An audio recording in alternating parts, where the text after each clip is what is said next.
e dizer-vos, em primeiro lugar, que os sindicatos de professores que têm estado tão unidos nesta luta que tem estado a ser desenvolvida, não podem, em primeiro lugar, deixar de saudar, e isso é a primeira palavra que nós podemos aqui dirigir, é aos professores e aos educadores que estão nas suas escolas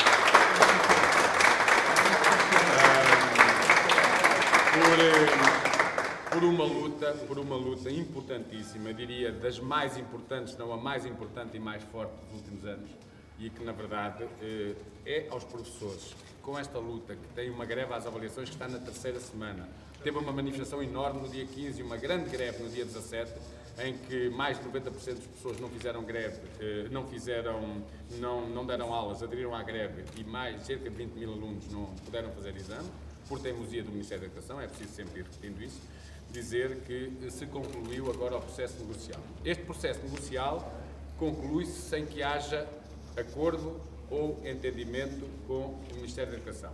E por uma razão simples, não é possível chegar a qualquer acordo com o Governo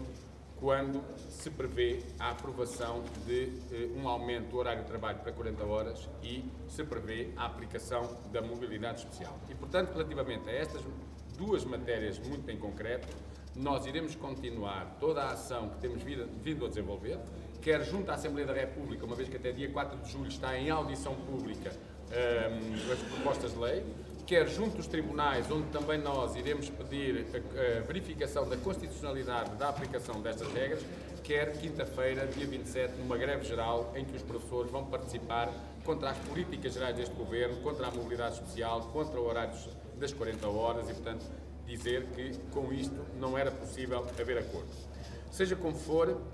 encerra aqui o processo eleitoral e é elaborada uma ata. E sobre essa ata, eu quero dizer que é isto que é importante, em primeiro lugar, que foi possível, com a luta, voltar a sentar o Ministério à mesa da negociação. O Ministério tinha saído da negociação, conforme anunciou publicamente, no dia 6. Voltou à mesa das negociações e foi possível também que alterasse, e principalmente ontem e hoje, alguma das suas posições mais negativas. Dizer que aquilo que daqui sai é que, se forem aprovadas as 40 horas na Assembleia da República, se for aprovada a mobilidade especial na Assembleia da República e enquanto durarem essas novas leis e essas novas disposições legais, enquanto isso acontecer, o que daqui saímos é que o produto desta negociação traduz-se num conjunto de salvaguardas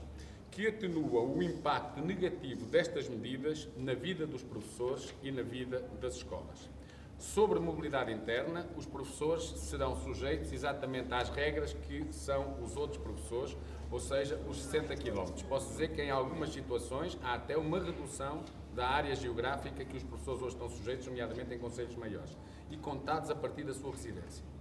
Em segundo lugar, relativamente aos QZPs, vai manter-se em vigor aquilo que está na legislação, ou seja, apenas um quadro de zona pedagógica a que ficam obrigados uma escola de outra. Sobre o despacho de organização do ano letivo, embora sem ser completamente nos termos em que nós pretendíamos, a direção de turma vai regressar à componente letiva e passa a ser no âmbito dos 100 minutos que estão previstos serem atribuídos aos professores, que quem for diretor de turma tem obrigatoriamente a escola que lhe atribuir. Sobre a questão dos horários zero, uma, eu diria, das mais importantes reivindicações era que atividades como a coadjuvação, os apoios, as substituições e outras que não são propriamente aulas fossem consideradas atividade letiva não apenas para quem tem que completar horário, mas para quem tem horário zero e precisa ter horário. Vão ser consideradas atividades letivas para todos. Ficou clarificada a duração da componente de trabalho individual, ou seja, os professores passam obrigatoriamente a ter um mínimo de 13 horas no primeiro ciclo e pré-escolar, 15 ou 16 no segundo e terceiro ciclo do ensino básico, ensino secundário e na educação especial, caso tenham menos ou mais de 100 alunos na sua componente individual, ou seja, estas horas não podem ser assinaladas no horário. E, portanto, abusos que de há uns anos a esta parte aconteciam, em que a componente de estabelecimento ia para além do que era possível, vai deixar de ser possível. E, portanto, no caso do primeiro ciclo e pré-escolar, a componente de estabelecimento não pode ter mais de 120 minutos, E só nos casos do segundo e terceiro ciclo e secundário, em que os professores tenham menos de 100 alunos, é que pode ter 150 minutos, porque se tiverem mais também tem de ser apenas 120 minutos. Esta é uma questão fundamental para os professores, porque era dos abusos maiores que se assistia nas escolas. Ficou também escrito, porque até agora eram apenas declarações, que os 6.000 professores que estão a aguardar a sua aposentação não vão ter componente letiva atribuída, independentemente do momento em que a aposentação chegar. O que quer dizer 6.000 horários que vão ser disponibilizados para outros professores. Sobre o horário de trabalho, já falei. Sobre mobilidade especial ou requalificação.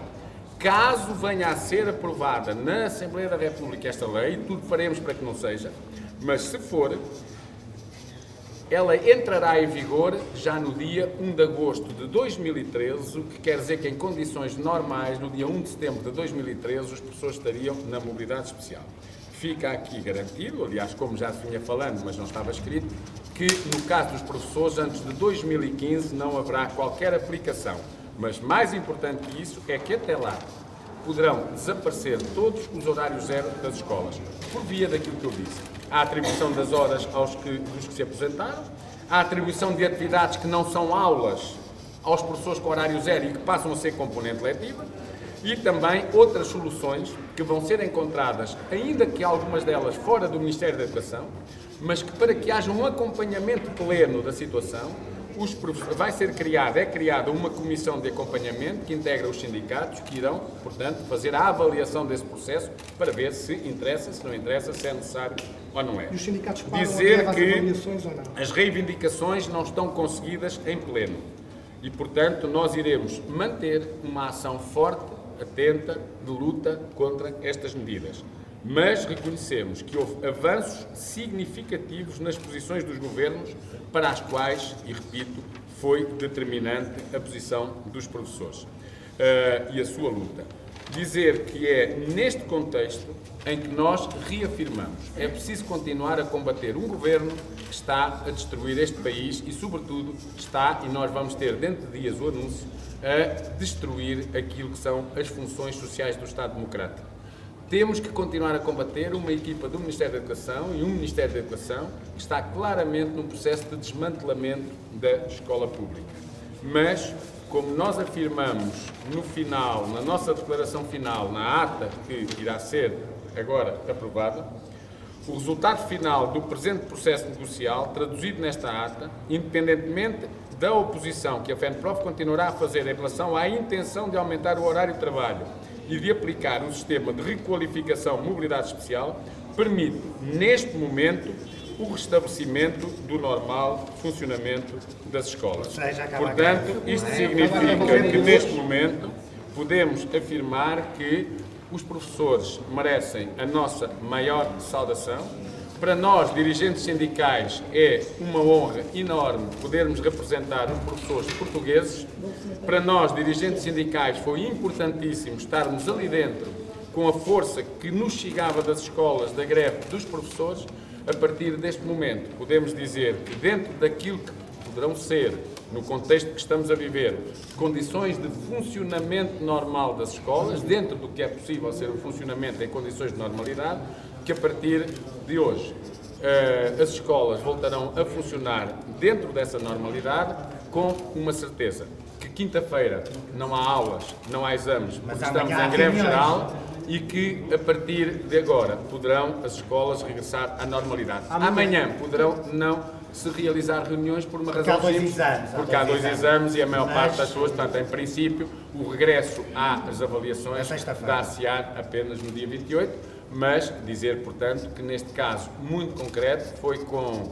só foi possível chegarmos a este resultado e, como disse e repito, não leva a um acordo, mas leva a que nós possamos dizer aos professores que provavelmente é possível, na verdade, que adiante para 2015 e tomando estas medidas todas antes, agora sim é possível, e está escrito, que a mobilidade especial, na verdade, não se aplique a nenhum professor. E isso é muito importante, porque foi o que estivemos desde o início a dizer. Só para concluir, dizer que não termina aqui a luta, termina aqui uma fase que era a deste processo negocial. E, portanto, aos professores, dizer que fica provado que aquilo que sempre dizemos, quem luta nem sempre ganha, mas quem baixa os braços perde sempre. E foi importante os professores lutarem. Os funcionários públicos de não verem aplicada a mobilidade especial. Eu penso que a partir de agora está nas mãos da restante administração pública. Nós fizemos a nossa parte, achamos que dentro do contexto, que às vezes tem a ideia que neste contexto difícil da Troika e destas coisas todas, é impossível conseguir seja o que for,